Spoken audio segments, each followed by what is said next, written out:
പിടിക്കുന്നവരുണ്ടെങ്കിലേ ഒന്ന് ചോദിക്കണം. പിടിക്കുന്നവരെ നമുക്ക് എതിർപ്പൊന്നുമില്ല. നിങ്ങൾ വെക്കുമ്പോൾ നമുക്ക് ഇതുപോലെ സൗകര്യം ചെയ്തു തന്നാൽ മതി. അൽഹംദുലില്ലാ, നമുക്കൊരു സൗഹൃദമായിട്ട് പോകണല്ലോ, വിഷയങ്ങൾ നടക്കണല്ലോ.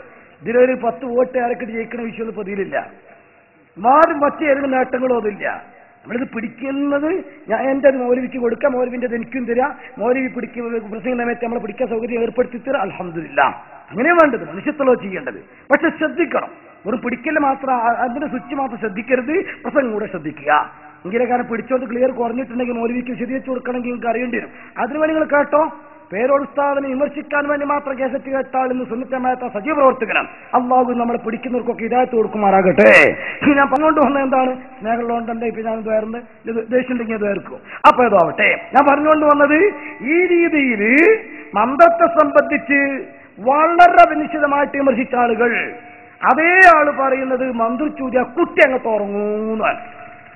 അത് അയാളങ്ങനെ തിയറി പറഞ്ഞു എന്നല്ലാതെ പ്രാവർത്തികാക്കാൻ വേണ്ടിയിട്ട് പറഞ്ഞതൊന്നും അല്ല.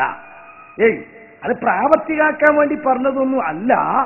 പിന്നെ അതങ്ങനെ അങ്ങ് പറഞ്ഞു പറയേണ്ടി വന്നു എന്നേ ഉള്ളൂ എന്നൊരു തോന്നല് ചിലപ്പോ ചില ആളുകൾക്കുണ്ടാവും. എന്നാൽ കേട്ടോളൂ, ഡോക്ടർ സുബൈർ മൗലവി, അദ്ദേഹം ജിന്ന് സ്പെഷ്യലിസ്റ്റാണ്. അദ്ദേഹത്തിന്റെ അടുത്ത് ട്രീറ്റ്മെന്റിന് വേണ്ടി പേഷ്യൻസുകൾ വരും. പ്രശ്നം പലതും പറഞ്ഞു കൂട്ടും. ഇയാൾക്ക് തോന്നും ഈ രോഗിക്ക് ഇഞ്ചക്ഷൻ കൊടുത്താൽ ശരിയാവൂല, ഓപ്പറേറ്റ് ചെയ്താലും നന്നാവൂല, അപ്പൊ ഇയാൾക്ക് വേണ്ടത് അസ്മ എന്നാണ്. അങ്ങനെ അയാളോട് പ്രാർത്ഥിക്കാൻ പറഞ്ഞു. പടച്ചോനോട് പ്രാർത്ഥിച്ചിട്ടും രോഗം സുഖമായില്ല. നോക്കണം നിങ്ങള്, പടച്ചോൻ പോരെന്നാണ് ഇപ്പൊ ചോദിക്കരുത്. ആ ചോദ്യം ആരും വെട്ടിലാക്കുകയും ചെയ്യും. അല്ലാഹു ഉണ്ടാകുമ്പോ പിന്നെ മറ്റാരെങ്കിലും വേണോ? ാത്ത ചോദ്യമാണത്. കലിമത്തു ഹഖിൻ ഉരീദു ബിഹി ബാത്തിൽ. അങ്ങനെയാണ് നല്ല ചോദ്യം. അല്ലാഹു മാത്രം പോരെ. അതുപോലെ ചിലപ്പോൾ ചോദിക്കും, അള്ളാഹിനോട് ചോദിക്കലോ നല്ലത്, മഹാന്മാരോട് ചോദിക്കലോ നല്ലത്? അപ്പൊ ഒറ്റവാക്കൽ അള്ളാഹിനോടൊന്ന് പറയുമല്ലോ അതിനും വേണ്ടി. അങ്ങനെ കുറെ നമ്മൾ ചിലപ്പോൾ ചോദിക്കും, ദിക്ർ ചൊല്ലലോ ഖുർആൻ ഓതലോ നല്ലത്? അറിയാത്തവരിങ്ങനെ ഉദൂനി അസ്തജിബ് ലക്കും, എന്നോട് ചോദിച്ചോളൂ ഞാൻ തരാമെന്ന് അള്ളാഹു ഏറ്റതാണ്. തന്നെയുമല്ല ഫൈദാ സഅലക ഇബാദി അന്നി ഫഇന്നി ഖരീബ് ഉജീബു ദഅവത ദാഇ ഇലാ ദഅനി, എന്നോട് ചോദിച്ചാൽ ഉടനെ ഉത്തരം കൊടുക്കും. അപ്പൊ പിന്നെ എന്തിനാണ് മറ്റുള്ള ആളുകൾ മന്ത്രമൊക്കെ? പക്ഷെ കുടുങ്ങി. നമ്മുടെ ഡോക്ടർ സുബൈർ മൗലവിന്റെ അടുത്തേക്ക് രോഗികൾ വന്നപ്പോ അള്ളാഹിനോട് ചോദിച്ചിട്ടൊന്നും ഉത്തരം കിട്ടുന്നില്ല.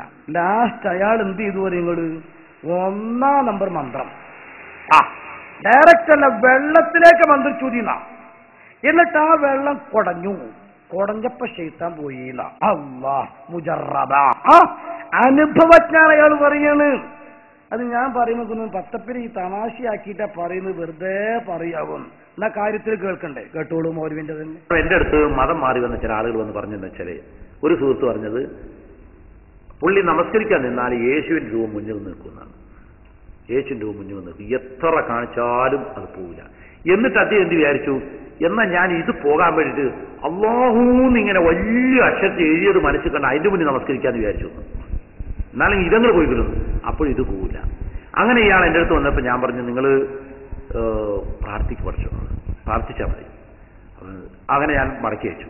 വീണ്ടും അദ്ദേഹം വന്നിട്ട് പറഞ്ഞു, സാറ് എന്തായാലും പോകുന്നില്ല, അത് നിങ്ങൾക്ക് എന്തെങ്കിലും വേറെ മാർഗത്തിൽ അത് കളയാൻ പറ്റും. അങ്ങനെ ഞാൻ അദ്ദേഹത്തിൻ്റെ അടുത്ത് നിന്ന് ഖുർആൻ ഓതുകയും ഖുർആൻ ഓതിയ വെള്ളം അദ്ദേഹത്തിന്റെ മുഖത്ത് ഇങ്ങനെ തളിക്കുകയും ചെയ്തു.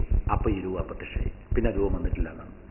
ഈ എന്ന മൗലവിമാരൊക്കെ അവർ മന്ത്രി ചൂതിയിട്ട് പിശാച്ച് പോയിട്ടുണ്ടെങ്കിൽ നമ്മളെ ഉള്ളാട്ടങ്ങൾ പാപ്പാനൊക്കെ കാറ്റ് തട്ടുമ്പോഴത്തിന് ഓടൂല ചെയ്താൻ. ആലോചിക്കോളൂ അല്ലേ?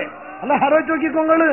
ഇവർ ഈ മൗലവിമാരെ കണ്ടാൽ തന്നെ പിശാച്ച് ഇങ്ങോട്ട് കയറിക്കൂടെ നോക്കുന്നുള്ള അല്ലാതെ ഓടുമോ?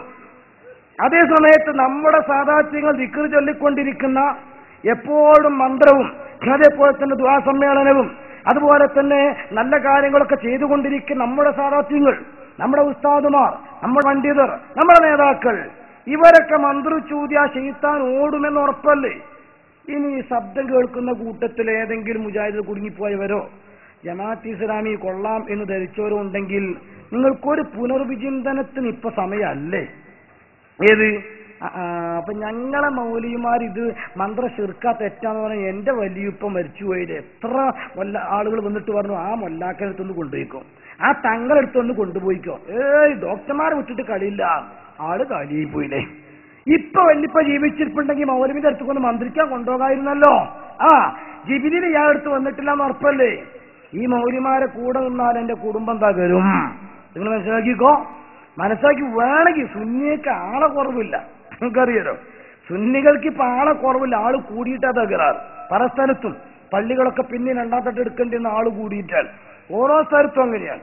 അപ്പൊ പെർമിഷൻ ചോദിച്ചാൽ അതിന് പോലീസുകാർക്ക് ഇപ്പൊ തരാൻ മടിയാ. എന്തേ നിങ്ങൾ എത്ര ആളുടെ 10,000 ആള് ഇല്ലല്ല, നിങ്ങൾ 10,000 എന്ന് പറഞ്ഞാൽ 15,000 ഉറപ്പിച്ച ഇങ്ങനെ ഉണ്ടാകില്ല. ആളെ തികക്കലില്ല, ആളിഷ്ടം പോലെ ഉണ്ടാകില്ല. ഇപ്രാവശ്യം മർക്കസ് സമ്മേളനത്തിനൊക്കെ പെർമിറ്റിന് വേണ്ടി ഒരുപാട് ബുദ്ധിമുട്ടി.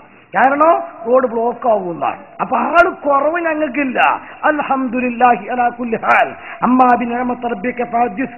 ആമൽക്ക് പറയാണ് അള്ളാഹു ഉള്ളതിന് ബറക്കത്ത് നൽകുമാറാകട്ടെ.